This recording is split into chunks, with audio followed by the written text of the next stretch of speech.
ډیرو محترم مسلمانانو نن یو زبردسته وظیفه ده در کومه د یوې شپې یوه شپه کې حاجت پوره کیږي یا یو ورځ کې حاجت پوره کیږي او بېشکه پوره کیږي. ځکه پوره کیږي محترم مسلمانانو چې الله تعالی حاجت پوره کولو والا ذات دی.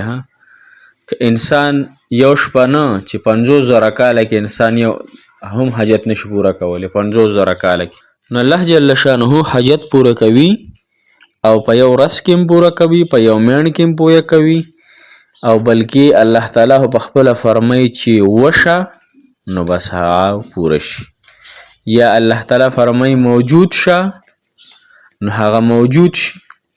نو محترم الله تعالی کولی شي په یو سیکنډ کې، په نیم سیکنډ کې، په یو ورځ کې، په یو شپه کې، خو انشاءالله به ورسره موږ وایو ځکه دا د الله تعالی خوښه ده چې پوره کوي او که نه پوره کوي.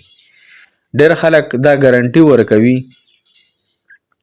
چې په یو شپه کې هم الله تعالی حاجت پوره کوي، نو بېشکه پوره کوي، پوره کولو والا ذات هم د الله تعالی دی، خو دا ګارنټي د ځان نه ورکول نه دي پکار، ځکه ته خو دا د الله تعالی سره شریک شو بیا ته په علم کې، په طاقت کې چې الله به کوي او په یو شپه کې به د حاجت پوره کیږي. نو انشاءالله به ورسره وایي کیدی شي چې په یو شپه کې د حاجت پوره شي، کیدی شي چې په یو شپه کې د حاجت پوره نه شي، په 2 کې دې پوره شي، په 3 کې دې پوره شي. نن د الله تعالی د رب عظیم 4 نومونه دي، د دې 4 نومونو تاسو وظیفه وکئ انشاءالله په یقین سره، په اخلاص سره، په توجه، دهان، سوچ سمج سره، فکر سره، په یکسویۍ سره، په محبت سره، په تقوا سره، په اخلاص سره انشاءالله چې الله تعالی ستاسو په یو شپه کې حاجت پوره کړي، انشاءالله چې په نیمه ورځ کې پوره کړي، انشاءالله چې په 15 ورځو کې وکړي. اوس د هر انسان خپل خپل عمل دی، د هر انسان د الله تعالی سره خپل خپل تعلق دی، د الله تعالی د هر انسان سره بیله بیله معامله ده. یو انسان سره الله تعالی د هغه نه راضي نو هغه له زر کار کوي، یو انسان الله جل شانه د یو انسان نه ناراضه وي هغه په مشکلاتو کې نور ډوب کي. دا زما د سترګو لیدلو کتلې خبره ده چې د ګناهونو په وجه باندې په انسان باندې چې څومره مشکلات راځي دا داسې نه راځي، اکثر مشکلات د ګناهونو په وجه باندې راځي، مشکلات د ګناهونو په وجه راځي.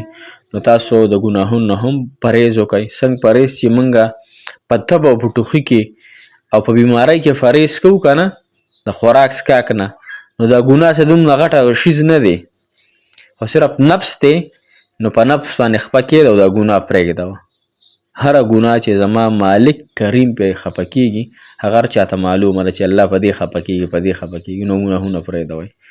السلام علیکم ورحمة الله وبرکاته. ډېر معزز محترم قابل قدر مسلمانان وروڼو خویندو، هغه مسافر کم چې بهر وطنونو کې ژوند کوي، الله تعالی د ټولو مسافرو حامی او ناصر مددګار شي. الله جل شانه مو ډېر ونازو په دنیا او آخرت کې الله تعالی ډېر زیات خوشحاله کا. محترم نن زمونږ بهترینه او اسانه وظیفه ده، تاسو ته په سکرین باندې ښکاریږي هم چې دا وظیفه ډېره زیاته انتهایی اسانه ده. د الله جل شانه 4 نومونه دي، یا حلیمو، یا عزیزو، یا علیمو، یا عظیمو، دا وظیفه ده. انشاءالله ما سره لیکلي چې په یو ورځ کې دی یا په یو شپه کې دی الله تعالی حاجت پوره کړي، نو بېشک الله تعالی پوره کولو والا ذات دی. خو تاسو چې څنګه ما مخکې عرض کړه الله تعالی د هر چا مصلحت ته ګوري، د هر چا حاجت ته ګوري، د هر چا زندګۍ ته ګوري، او بیا د هغه قسمت ته ګوري چې دا نصیب په نصیب کې شته او که نشته. لہذا تاسو هم په پړه پسې من خلئ چې باید زنانه وي دا هلک مې خوښ دی، باید وایي چې دسه مې رشته وشي. اکثر هغه هلک د جنه له ریفلی هم نه ورکوي، ما سه اکثر رابطې تورسرې زنانه کوي، وي نمبر یې راپسې بلاک کړی دی، نو چې نمبر یې بلاک کړو نو پوه شه چې د هلک ستا نه مطلب و هغه یې پوره کړی دی او یې د نه پوره کو او یې بس تا لیلته درکړه. په دې باندې خو ماشومانو محترمو پوهېږي. لہذا چې هر کله په تا پسې هلک یا جینۍ نمبر بلاک کو او ستا نمبر یا نه چوتی، نو په دې خبره ته پوهه شه چې بس دغه کار چې دی نو دا ستا نه دی، دا حاجت ستا یعنی دا هلک ستا په قسمت کې نه دی، دې هلک نه واوړه، دې جینۍ نه واوړه. نو لهذا محترم مسلمانانو بعضې خلک داسې ډېر وي. د دې وظیفې ورد به تاسو کوئ یا حلیمو یا عزیزو یا علیمو یا عظیمو، داسې به یې کوئ یا حلیمو یا عزیزو یا علیمو یا عظیمو. دا به روزانه تاسو کوئ چې هر ټایم یې کوئ، خو په تعداد د اصحاب بدر یې وکئ، هغه مبارک صحابه او تعداد چې په جنگ بدر کې و، یا هغه مبارک ملګري چې د حضرت طالوت علیه السلام سره و په مقابله د جالوت کې 314. دا یو مبارک تعداد دی.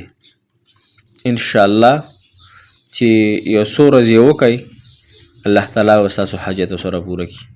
الله تعالی حاجت روا ذات دی، مشکل کشا ذات دی، او الله جل شانه ته جاړئ باقاعده چې کله الله تعالی ته جړل الله تعالی به د باندې رحم کوي، فضل به د باندې کوي، حاجت هم الله تعالی ډېر زر پوره کړي. الله په دین او په دنیا دوانو کې خو ډېر زیات خوشحاله ساته. الله تعالی به کامیاب او کامران کوي.